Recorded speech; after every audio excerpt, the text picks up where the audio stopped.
Hello, everybody, and welcome to Ice-Burgh To Go, your daily dose of Pittsburgh Penguins news and analysis. You can find us on YouTube at Inside the Penguins or anywhere you get your podcasts from. The Penguins, as many know, are nearing a historic low with their stagnant power play. They've gone 0 for their last 33 attempts, which means they have yet to score in 12 straight games. And in real time, it has now been 27 days since the power play lit the lamp. Almost a month since the Penguins scored on the man advantage. They're down to 30th in the National Hockey League. They're under 10%.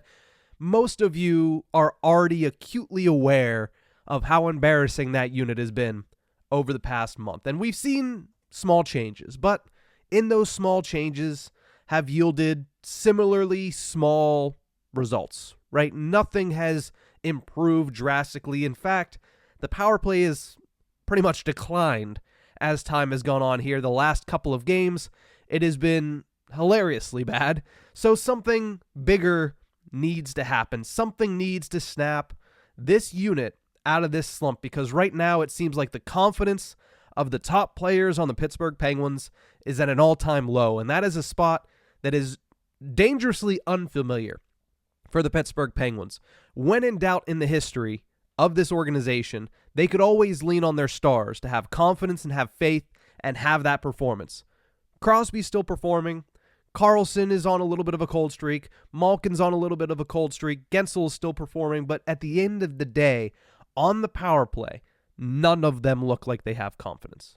Whether they're on a cold streak like Malkin and Karlsson are, or if they're still on a hot streak like guys like Crosby and Guentzel are. They all lack confidence when the Penguins get the man advantage. I said last week that one of the big four needs to be taken off the top unit. Heads need to roll, I think was my exact quote. Now I know exactly who it should be, and that's Erik Karlsson. Karlsson has only ever been on one top 10 power play in his 15-year career. Only one, and that was in 2018-19, when he was with the San Jose Sharks. They finished 6th with a 23.7% success rate. Last season was San Jose, just a few years after that. The power play ranked 25th in the NHL with Erik Karlsson. They still contributed at 18.4%, which is something that would be great for the Pittsburgh Penguins right now at 18.4%. But instead, they're below 10, they're 30th in the NHL, and they're struggling to find any opportunities at this point instead of giving up opportunities. Karlsson last year also scored 27 of his 101 points on the man advantage. Relatively low number for somebody that is so lethal last season that he scored 100 points for the first time in 30 years from the blue line. So transversely, the Penguins last season were 14th on the power play. Much better. 21% success rate, 21.7 to be exact. All the while running a very, very similar system to what they're doing right now. And they have all the same players on this year's roster. Crosby, Malkin, Guentzel have all been out there on the top power play unit. Chris Letang starting to get a little bit more power play one time. And then Rickard Rakell. Let's not forget that Rakell, while still on the shelf, still likely not going to be playing for the next... He can't play until at least next week against the Montreal Canadiens, but still missing the next couple of games. He did tie Evgeny Malkin and Jake Guentzel last year for the team lead in power play goals with 11. So if you run out the same exact unit as last year, with the same exact system, which is what you practically have been running all year this year, so you don't really have to change anything at that point, you should, in theory, garner better results than what you have. To be fair, anything should be better than what we've seen over the past 27 days.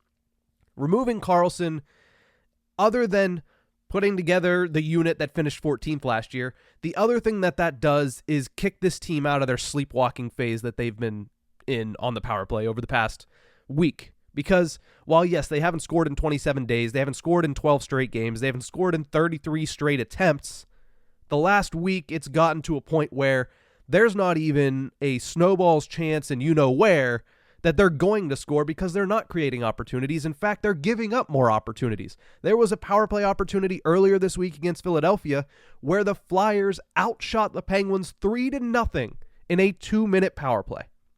That's where they're at. The confidence is gone. They're sleepwalking through it. There's nothing going for the Pittsburgh Penguins. Removing a future Hall of Famer from that unit, somebody that you made the centerpiece of your turnaround this offseason, taking him off that unit should wake players up. Should. At the end of the day, you don't know what these players are going to react to. But you would think that removing Karlsson should awaken Crosby, Malkin, Letang, Gensel on that power play. And it shouldn't take away from Karlsson's impact on this team either. I'm not singling out Karlsson for the simple reason that I don't like Erik Karlsson. I think he has always, in his career, been a phenomenal 5-on-5 producer. He's carried that into this season. I think he has been extremely, extremely positive for the Pittsburgh Penguins at even strength. Does he have his defensive deficiencies? He does, as expected.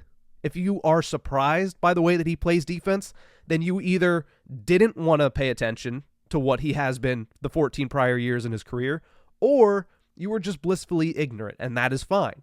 Because not everybody watches the San Jose Sharks like Erik Karlsson has played for the past 5 years. You expected the defensive deficiencies, but still, the offensive upside at 5-on-5 has been evident this season. I understand he's currently in a scoring drought, which is making things even worse for him when it comes to his ability to bounce back through some of this stuff, because usually when a scoring player is struggling, the power play is the one thing that gets them going.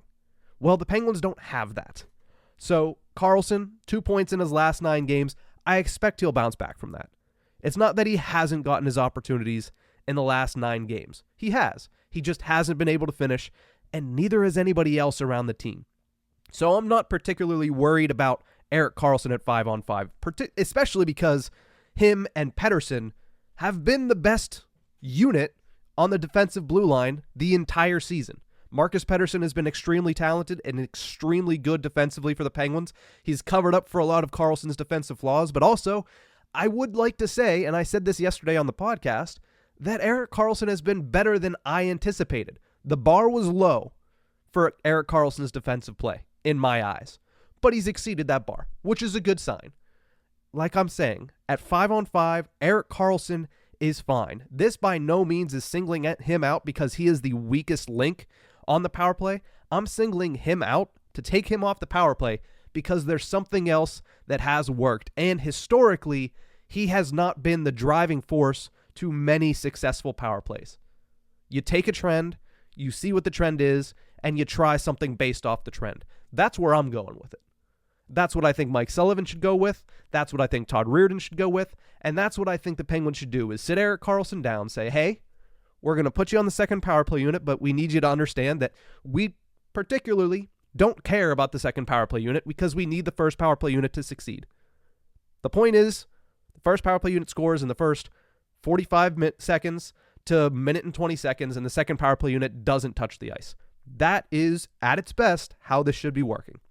You sit Karlsson down, you say, you've been great for us at 5-on-5.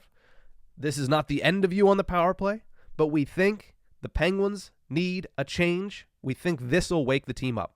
I think it will. I don't see how it wouldn't. The Pittsburgh Penguins have put a lot of stock into Erik Karlsson, but by no means does taking him off the first power play unit reduce that stock at all. So, in my eyes, Crosby, Malkin, Gensel. Sure, keep them out there. Chris Letang should be running point on the power play. Was it frustrating last year? Yes. Did you think that the Penguins should have been better at the power play last year? Yes. But 14th in the league at 21.7% would have this team in a playoff spot right now. Instead, they're 30th at under 10%. So something needs to change. Something drastic needs to change. You can't keep making these small changes, taking off Rust or Raquel. You need to make a big change, and that big change needs to be straight up Chris Letang on the power play at the point, Erik Karlsson off, and you need to find somebody for that left flank. Like I mentioned, I think it should be Rickard Raquel. He had 11 power play goals last year, tied for the team lead. He's currently injured. He's going to miss tonight's game against Florida. He has to miss Tuesday's game against the Arizona Coyotes. But I believe, unless I'm mistaken, he can come back either Wednesday against Montreal or the following game. When he does, we talked about it yesterday, should be on the second line with Malkin and also should be on that top power play unit. Because at the end of the day, I'm not entirely certain that this team is going to change anything about the way that their system is working on the power play. I just don't see it happening. It hasn't happened to this point. When they haven't scored in 27 days, I don't really trust that they're going to make sweeping changes anytime soon. So if they're going to make just personnel changes, I think this is the personnel change they should make. Let me know in the comments what you think would fix the power play. Obviously, everybody has been sharing their opinions on this because it is overall, even though there are plenty of issues with this Penguins team, this is overall the top issue hampering them from getting victories. But that's going to do it for this episode of Ice-Burgh To Go. Thank you guys so much for tuning in. Remember, you can find us on YouTube at Inside the Penguins or anywhere you get your podcasts from.